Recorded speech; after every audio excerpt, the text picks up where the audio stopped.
Hi Leo, here's your horoscope for April 2024, brought to you by planetswithin.com. I'm astrologer Joseph Anthony. All right, we have a big month ahead. This is because we are in eclipse season, and this month we have the second eclipse of 2024, and this has a lot to do with this house right here, because this is the house of future, adventure, travel, exploration, learning, teaching, philosophy, meaning of life. And it's in the sign of Aries, another fire sign like yours. So if you're a Leo rising or you have the sun sign in Leo, this pertains to you. This is a very general overview, a sun sign reading, because I don't have everybody's birth chart, and everyone's birthday and birth charts are completely different. So I have to be very general. But this gives you an idea of the kind of energy that's at play this month. And so the motivation will be quite high for many of you. The desire to change, the desire to go in a new direction, the desire to explore, to travel. Toward the end of the month, there's absolutely opportunities for business, job, advancement, career. All of that stuff is going to be highlighted as well. The sun is the ruler of Leo. And so anytime we have an eclipse or full moon, it gets activated. And so this month, in this time of the year, we have in the northern hemisphere, we have the spring equinox. And this is where the sun begins its ascent to the high point in the chart. And so with that comes longer days, more sunlight, and we often feel better, and we see the crops growing and grass growing and, Mother Nature coming back to life. So it's the same here when we have a solar eclipse in Aries. It's like we're reinventing ourselves. We're starting something new. We're going in a new direction. We are basically, looking at the world with a different set of eyes. And so this is really going to be very important. And so I'm going to cover all of that as well. As we begin the month, as you can see here, we do have 4 planets in Pisces. What is Pisces? It's about compassion and understanding. It's very sensitive. It's very emotional. And sometimes it can be a little draining. The energy could be very heavy. And it's in the 8th house. So for many of you, there's a psychological side to life going on. Are you in the right position? Are you where you're supposed to be? You're maybe thinking about the past more. And the past will come up this month as well, because as we start off the month, we have Mercury retrograde, the first Mercury retrograde of the year, and it's in Aries, right here in this 9th house. So many of you are questioning, are you in the right place? Is this what you really want? In terms of your beliefs and in terms of your desires. And remember, folks, this is a very tricky time for everybody, because we're being bombarded by some sort of cosmic energy that we're not used to, or our bodies are not used to this. There's absolutely a distortion of energy. Then on top of that, you have all the changes in society that are taking place, and we could see them, politically, socially, economically. And so we're at a crossroads. And so with Mercury retrograde, you are absolutely questioning yourself. And are you in the right place? Are you with the right people? Are you with the right situation? What is it that I really believe in? And this is normal. Now, this retrograde, hopefully, will last. I don't say hopefully, but it will last only a couple of weeks. But that doesn't mean that you don't do anything, especially with this kind of fire energy that is evolving here with the solar eclipse. There's more of a realization taking place with this retrograde.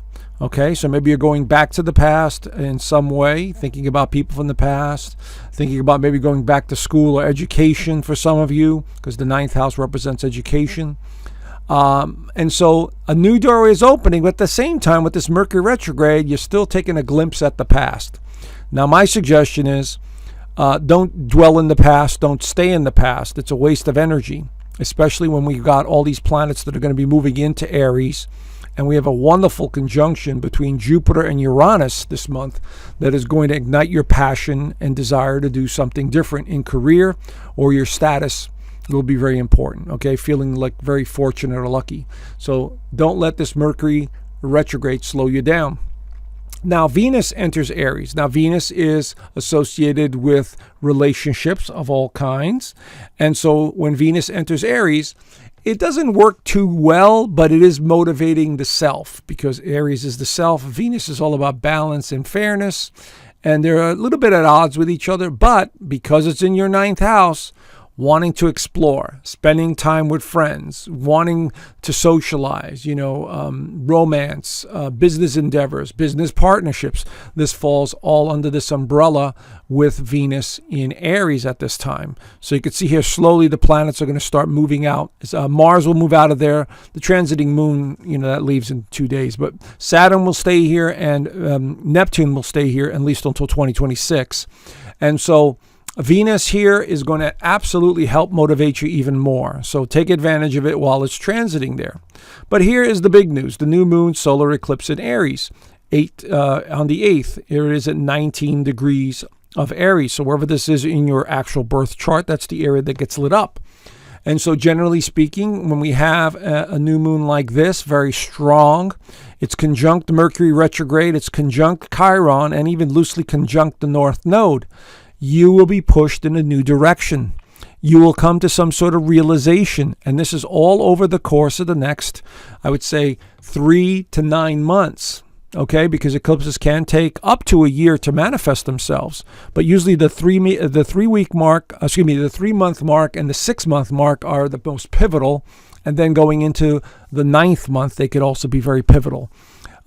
So you are coming to some sort of understanding, some sort of, direction, a need to change, a need to explore, a need to change the way you believe things, your philosophy, the meaning of life, your religious beliefs. All of this is going to be under this umbrella, causing you to change your thinking, change your progress, change your philosophy in life. Okay, that's what it represents.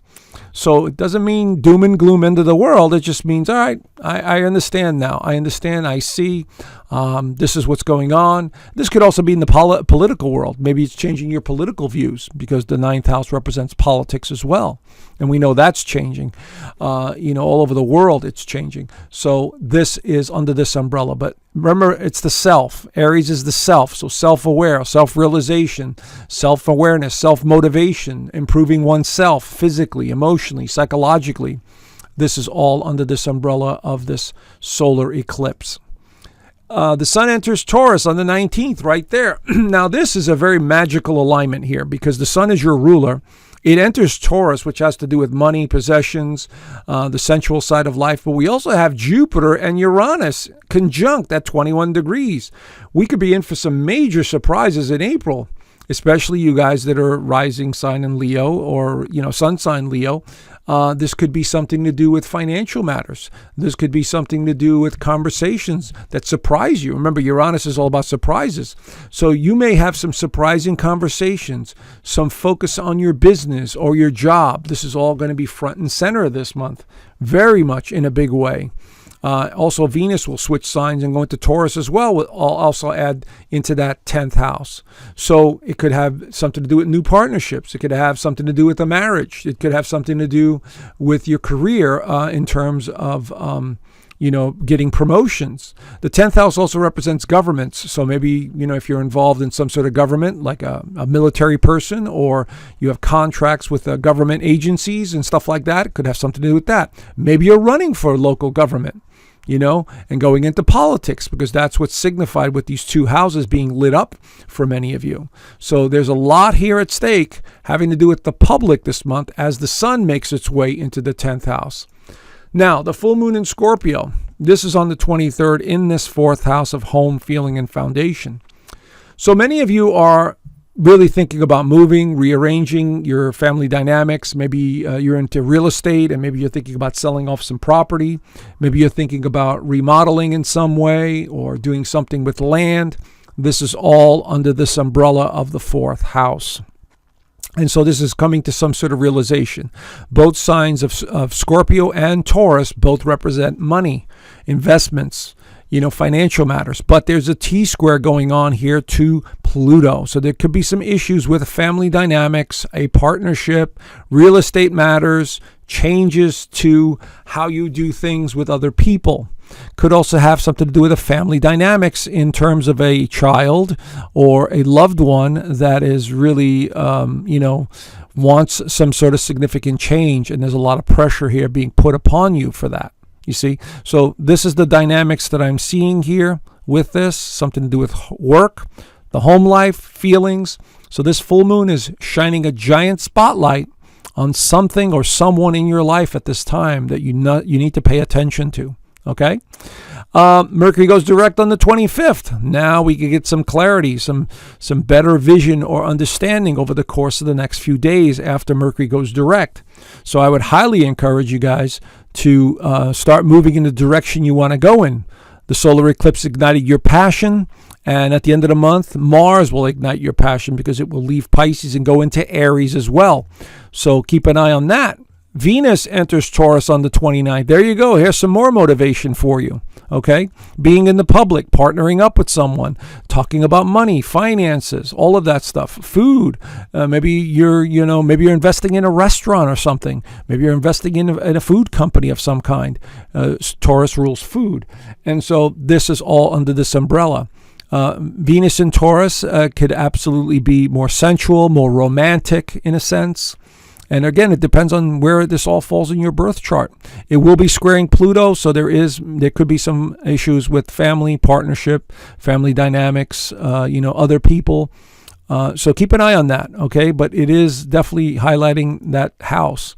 And here's the motivation. Mars enters Aries on the 30th, right there in the 9th house. So desire to travel, explore, get out there and mix it up in a sense, because Mars in Aries is very fiery, very impulsive, very driven.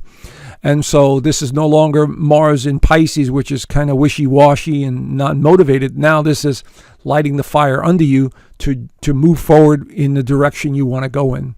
So this is going to absolutely help you with your career, your status, and whatever it is you want to accomplish. But just keep in mind, Mars and Aries can be egotistical. So be careful not to be overly aggressive and assertive to the point where people don't quite like you, because there is that tendency for that energy as well. Anyway, there you have it, Leo. Do the best you can. Have a great month, and I will talk to you guys soon. Bye for now.